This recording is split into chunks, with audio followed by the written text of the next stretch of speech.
Fala pessoal, boa tarde, sejam bem-vindos a mais uma aula do canal. E na aula de hoje a gente vai estar falando sobre proteínas. Então se você ainda não viu o vídeo de aminoácidos, a minha sugestão é que vocês assistam primeiramente o vídeo de aminoácidos e aí sim volte para cá para assistir o vídeo de proteínas.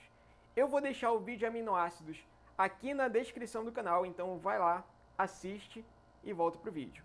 O vídeo de hoje é sobre proteínas e a gente vai estar falando sobre o que é proteínas, quais são as principais funções de proteínas, quais são as principais estruturas proteicas e o que é degradação e desnaturação de proteínas, tá bem? Então, se você quer continuar vendo os vídeos de bioquímica, se inscreve aqui no canal, ativa o sininho para que você adquira as notificações de quando eu colocar um vídeo novo sobre bioquímica, tá bem? Então, a primeira pergunta que a gente vai estar respondendo aqui é o que são proteínas? Bem, você já viu o vídeo de aminoácidos, então você já sabe que um aminoácido ele é formado por um grupo amino, um carbono central, que é chamado de carbono alfa, e esse carbono alfa ele vai estar ligado a um átomo de hidrogênio e a um radical R, tá bem? A um radical. E esse radical ele varia entre os 20 aminoácidos que nós temos no nosso organismo. E esse carbono alfa, ele também está ligado com o grupo carboxila, tá bem? E se você já viu o vídeo de aminoácidos, você já também sabe que as proteínas, elas são polímeros de aminoácidos, tá bem? Elas são polímeros formados por monômeros de aminoácidos. Então o que a gente tem aqui, ó, cada bolinha dessa representa um monômero de aminoácidos e esse monômero, ele está ligado através de ligações peptídicas. Bem, pessoal, aqui embaixo a gente tem uma estrutura proteica e essa estrutura proteica que a gente está observando, eu vou explicar uma coisa que eu ainda não falei para vocês. É de regra na bioquímica que sempre que vocês forem representar uma molécula de proteína e até mesmo do aminoácido, que o grupo amino fique para a esquerda, tá bem? E o grupo carboxila fique à direita. Isso gera duas regiões. Uma região que eu chamo de região aminoterminal, e outra região que eu chamo de carboxiterminal. E a região aminoterminal, ela sempre é a origem da proteína, tá bem? O primeiro aminoácido que foi adicionado nessa proteína, ele sempre vai estar na região aminoterminal. Esse aminoácido aqui, ó, ele não é chamado mais de aminoácido, ele é chamado de resíduo de aminoácido, porque depois dele se ligar covalentemente com outro aminoácido, ele perde água. Então o que a gente tem aqui são resíduos de aminoácidos formando essa... Bem, professor, quais são as principais funções das proteínas? As proteínas têm as mais diversas funções no nosso planeta. Eles podem servir de defesa, pois fazem parte dos anticorpos. Podem auxiliar, inclusive, o transporte de substâncias. Um dos melhores exemplos está aqui, ó, nas hemácias. As hemácias, pessoal, elas são células responsáveis pelo transporte de oxigênio. Só que elas só conseguem transportar oxigênio porque dentro delas tem pintinha azul, professor? Não. Essas pintinhas azuis que eu estou desenhando, que eu estou pintando aqui, está simbolizando uma proteína que fica dentro da hemácia. Essa proteína é chamada de hemoglobina. Vou colocar aqui para vocês, ó. Hemoglobina. Hemoglobina. E a hemoglobina, ela é justamente a proteína responsável por pegar o oxigênio molecular e levar esse oxigênio molecular para os tecidos, tá bem? Isso acontece dentro das hemácias graças a essa proteína. As proteínas também têm função enzimática. Algumas proteínas catabolizam, realizam as reações químicas. E um exemplo bem legal e até mesmo bonito de se ver à noite é a reação química que o vagalume consegue fazer. O vagalume tem uma enzima que se chama luciferase. E essa enzima, em determinada condição, ela consegue liberar luz, tá bem? E é por isso que o vagalume brilha. As proteínas também podem ter função hormonal. Um dos exemplos, hormônio do crescimento. Se você conseguiu crescer e atingir uma estatura pelo menos média de quando você era criança até hoje, significa que o seu corpo produziu hormônio do crescimento com eficiência. Só que isso não acontece em todas as crianças, tá bem? Existem crianças que adquirem um nanismo. E isso pode acontecer porque o corpo dessas crianças não produz hormônio do crescimento suficiente. Só que a medicina avançou tanto, a ciência avançou tanto, que atualmente a gente consegue produzir essas proteínas em laboratório, a gente utiliza bactérias para que elas produzam essas proteínas para a gente, e a gente coloca isso dentro do organismo humano através de medicamento, então essa criança tem chance muito grande de adquirir a estatura normal de qualquer pessoa. E qual é a função então do hormônio do crescimento? A função do hormônio do crescimento é induzir proliferação celular, porque é graças à proliferação celular que a gente cresce. Outro hormônio também, pessoal, é a insulina. A insulina é produzida por nós, humanos, e até mesmo por outros mamíferos, para reduzir a glicose sanguínea, porque logo depois que você come, a glicose no sangue aumenta. E essa glicose tem que ser absorvida pelas células. Só depois dessa absorção que ela vai diminuir. E quem induz a absorção de glicose pelas células é a insulina, que é produzida pelo pâncreas. As proteínas também podem auxiliar a movimentação. De que forma? Dentro da musculatura esquelética e até mesmo dentro da musculatura cardíaca, nós temos duas proteínas que são chamadas de actina e miosina. Essas proteínas elas conseguem fazer um deslizamento uma sobre as outras, e é justamente esse deslizamento que faz com que as proteínas ou contraiam ou relaxem, tá bem? A gente vai entender inclusive como isso acontece em aulas futuras.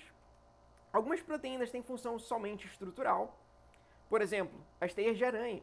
As teias de aranha são proteínas, e foi considerada já por alguns cientistas uma das substâncias mais resistentes do planeta. Tanto é que um grupo de cientistas no passado já quis criar um colete à prova de balas feito de teias de aranha. Eu não sei se vocês sabem, mas existem cogumelos que são venenosos. E por que eles são venenosos? Muitos desses cogumelos que são venenosos, eles produzem proteínas que são tóxicas para nós humanos. Então, se nós comermos esse cogumelo, a gente vai acabar morrendo. Mas você deve estar se perguntando o que essa proteína tem de tão especial para que desempenhar todos esses tipos de papéis no nosso planeta? A resposta está aqui. A resposta está na estrutura de proteínas. Nós temos 4 tipos de estruturas proteicas. A estrutura primária, estrutura secundária, estrutura terciária e estrutura quaternária. Na estrutura primária é onde a gente vai conseguir observar a sequência de aminoácidos, tá bem? A gente tem 20 aminoácidos. Cada proteína vai ter uma sequência diferente de aminoácidos. E cada aminoácido em proteínas diferentes vai estar em posições diferentes. E é justamente isso que faz com que as proteínas tenham várias funções, tá bem? Então, como a gente tem 20 aminoácidos, as proteínas podem ter tamanhos diferentes e ainda ter essa variação.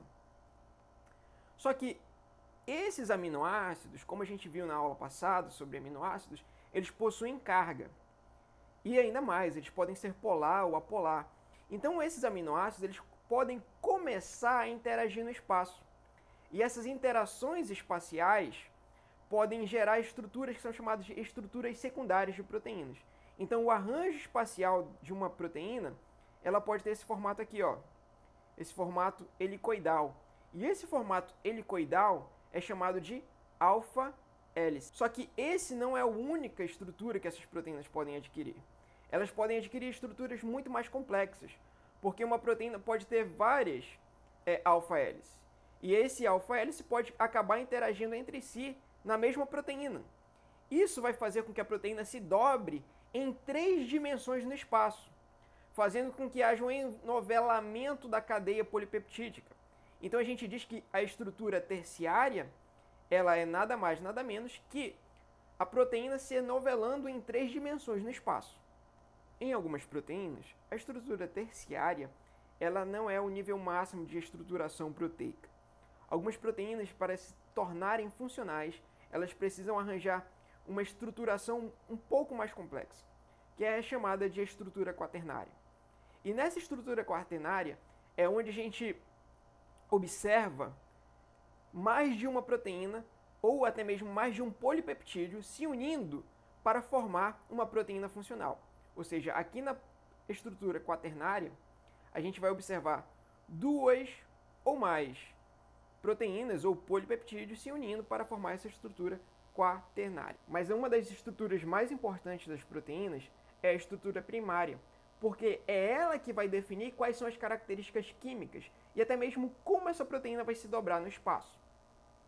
Então, eu trouxe essas duas figuras aqui para vocês, ó, figura 1 e figura 2, onde eu tenho duas proteínas diferentes, dois polipeptídeos diferentes, tá bem? E o que eu consigo observar aqui, ó, olha aqui na posição 1 dessa proteína. A posição 1 dessa proteína é serina. Olha aqui, ó, na posição 1 dessa outra proteína é histidina. Quando eu observo cada um desses aminoácidos aqui, ó, 2, 3, 4, 5, e vou comparando com essa outra proteína aqui, ó, eu vou vendo que cada proteína pode ter até o mesmo aminoácido, mas a posição deles em cada uma proteína dessa é diferente. E é justamente isso que faz com que as proteínas sejam tão variáveis no nosso planeta. Porque isso acontece de uma forma tão variável, que vai dar uma grande variedade de proteínas no nosso planeta. Vocês devem estar se perguntando, então se eu mudar um único aminoácido de uma proteína, pode ser que eu mude a proteína?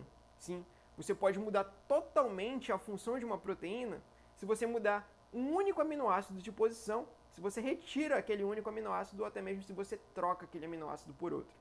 E é inclusive aqui que a gente já começa a observar como algumas doenças se originam no nosso corpo. Dentro da hemácia tem uma proteína que é chamada de hemoglobina. A gente já falou sobre ela hoje. A hemoglobina transporta o oxigênio. E aqui a gente também tem uma hemácia, só que é uma hemácia de uma pessoa que tem anemia falciforme. E olha só como a hemácia fica. E dentro dessa hemácia, já adianto para vocês que a pessoa vai ter uma hemoglobina mutante. Bem, professor, mas o que seria essa proteína mutante? Como eu já disse anteriormente, se eu pego um aminoácido aqui, ó, que é o ácido glutâmico, da hemoglobina normal, e troco por valina, que é isso que acontece nas pessoas que têm a doença da anemia falciforme, elas trocam esse único aminoácido dessa posição aqui, do ácido glutâmico, para valina. Isso muda totalmente a função da hemoglobina.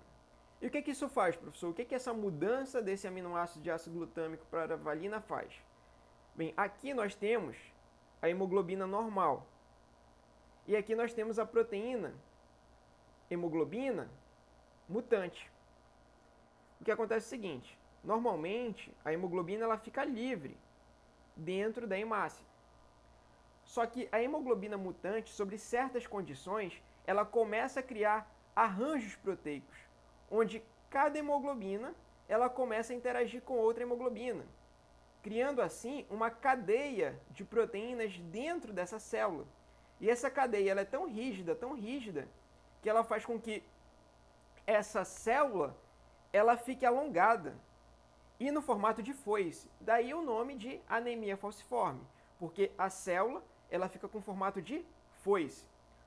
Bem, como essas células elas ficam muito grandes, pessoal, essas células podem inclusive, quando elas estão passando nos capilares, elas podem inclusive danificar alguns capilares. Então, a pessoa com anemia falciforme, ela pode sentir muita dor quando ela tem a presença dessas hemácias em formato de foice na sua corrente sanguínea.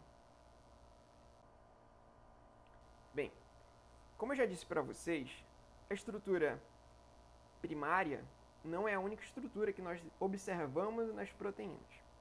Nós também observamos a estrutura secundária de proteínas. Tá bem? Nós temos dois tipos de estruturas secundárias. Uma que a gente chama de alfa-hélice, que é quando a proteína ela tem essas dobras aqui, ó, esse giro helicoidal.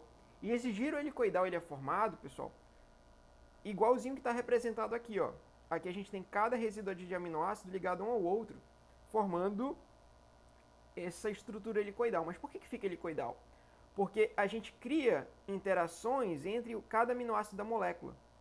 Devido a essas interações que ocorrem aqui com cada aminoácido da mesma molécula, ela vai criar esse formato helicoidal, tá bem? O formato de alfa-hélice não é a única estrutura secundária. Nós também temos a estrutura de beta-folha. E a estrutura de beta-folha está aqui, ó. Isso aqui seria a estrutura primária. mas essa estrutura primária dos aminoácidos, eles começam também a interagir entre si, ó. Olha aqui, ó, estrutura primária, formando isso aqui. Só que a estrutura primária, ela vai adquirir esse formato meio que planar. Por quê? Porque cada aminoácido ele começa a interagir aqui, ó, um com o outro, no seu grupo R. Isso faz com que ele crie essa forma aqui, ó. Ele fica mais ou menos assim. E a gente chama de beta-folha porque quando a gente observa essas proteínas, essas estruturas secundárias por microscopia, de uma forma microscópica, na verdade, não por microscopia, mas de uma forma microscópica, que eu não vou explicar exatamente como a gente observa, a gente vê essas estruturas aqui, ó, que lembram muito uma folha, tá bem? E é por isso que a gente chama de beta-folha, que fica assim, ó, lembrando uma folha, inclusive uma folha de papel. No entanto, como eu já disse para vocês, a estrutura secundária não é a estrutura final das proteínas. Essas estruturas secundárias podem interagir entre si. Como, professor? Pode ser até um pouco complicado, mas eu vou desenhar aqui para vocês, ó. Aqui nós teríamos a estrutura secundária, ó, alfa-hélice da mesma proteína, e nós teríamos uma estrutura beta-folha da mesma proteína. Só que isso aqui a gente só estaria observando a estrutura secundária, ó, da proteína. Só que esse não é o grau máximo de estruturação das proteínas. Elas se enovelam ainda mais no espaço. Vou desenhar aqui, inclusive, com duas cores, ó. O que vai acontecer entre as proteínas é o seguinte: essa região alfa-hélice, ela vai interagir, muitas das vezes, com a região beta-folha, por exemplo, da mesma proteína. Então, o que pode acontecer é o seguinte: essa região aqui, ó, beta-folha, ela pode acabar vindo para cá, ó, para interagir com a região alfa-hélice. Então, aqui a gente já consegue observar, ó, que a proteína tem que se dobrar no espaço em 3 dimensões para formar uma estrutura que é chamada de estrutura terciária. E é justamente isso que a gente consegue observar, ó. Aqui nós temos uma estrutura beta-folha, e essa estrutura beta-folha daqui da frente, ela está interagindo com a estrutura beta-folha de trás, ó. Vou colocar aqui para vocês, ó. Aqui, ó, de trás. E aqui nós temos uma estrutura alfa-hélice, e essa estrutura alfa-hélice ela continua aqui, dando origem a uma outra estrutura alfa-hélice mais para frente, e essa estrutura alfa-hélice interage com outra estrutura alfa-hélice, e assim sucessivamente, e da mesma proteína. Ou seja, a gente consegue observar aqui que agora essas estruturas terciárias, elas se dobram no espaço, formando estruturas muito mais complexas, tá bem? E aqui na estrutura terciária ainda, pessoal, a gente pode ter algumas ligações, outros tipos de ligações fracas, que são pontes de hidrogênio, e até mesmo alguns tipos de ligações covalentes entre a mesma proteína, que é chamada de pontes de sulfeto. Em outra aula eu explico isso para vocês mais detalhadamente. Por hora, eu só quero que vocês entendam as estruturas proteicas, tá bem? Por fim, a gente tem a estrutura quaternária. Professor, toda proteína vai ter estrutura quaternária? Não, só algumas, tá bem? Só algumas que vão ter essa estrutura.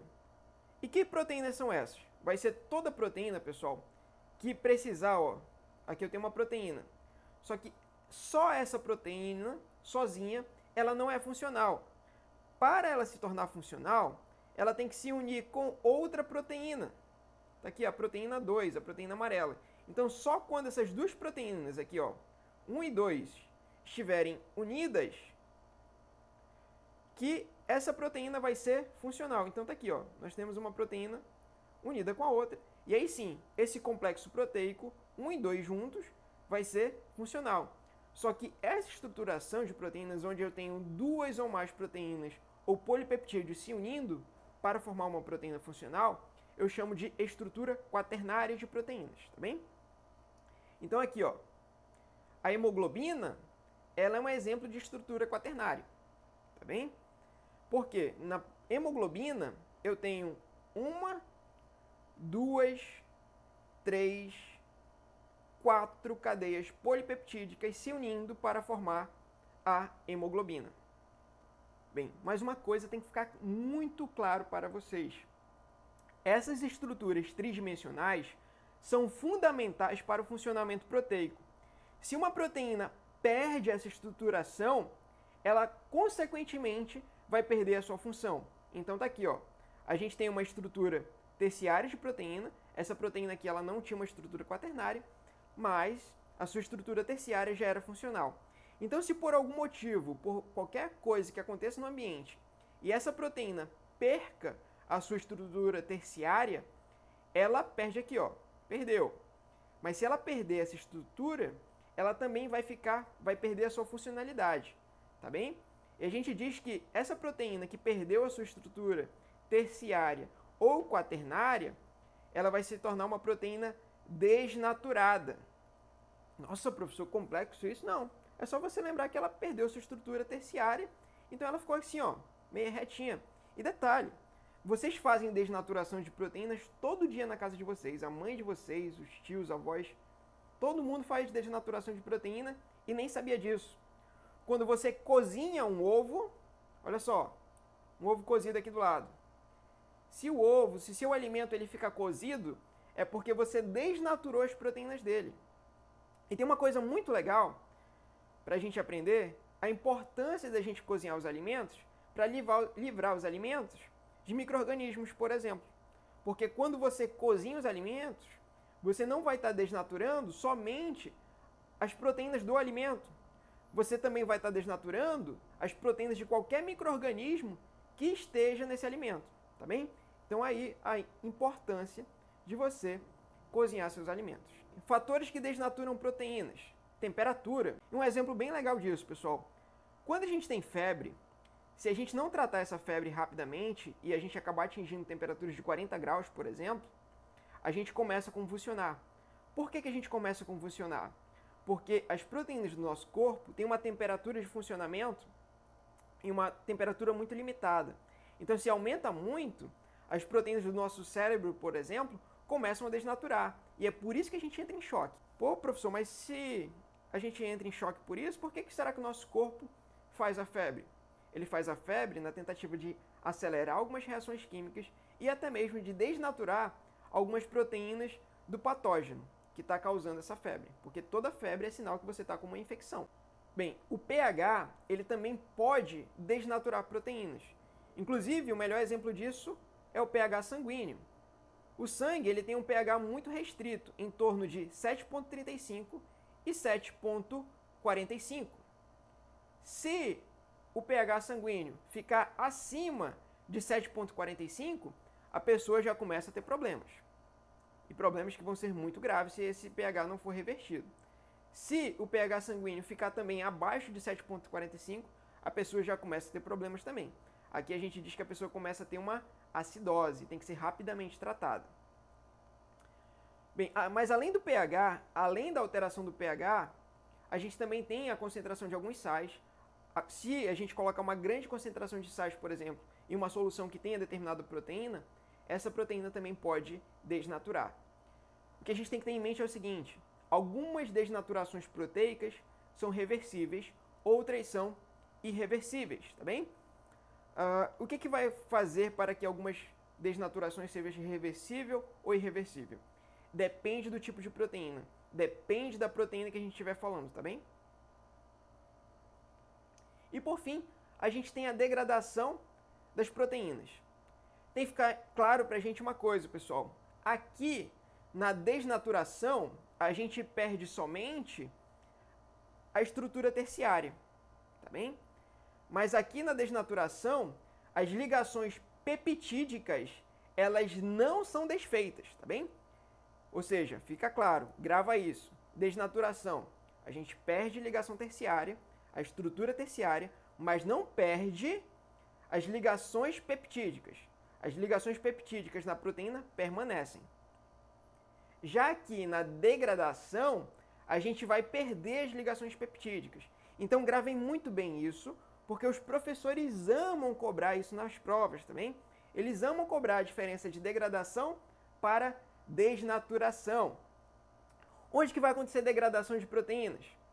A degradação de proteínas, pessoal, ela pode acontecer inclusive no estômago. No estômago a gente tem o suco gástrico e a gente também tem algumas enzimas digestivas, que são chamadas de proteases, tá bem? Proteases, proteínas que degradam, enzimas, na verdade, que degradam proteínas.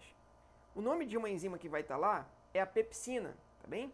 E o que a pepsina faz? Aqui a gente tem uma proteína, a pepsina chega aqui, ó, e quebra, cliva essa ligação peptídica.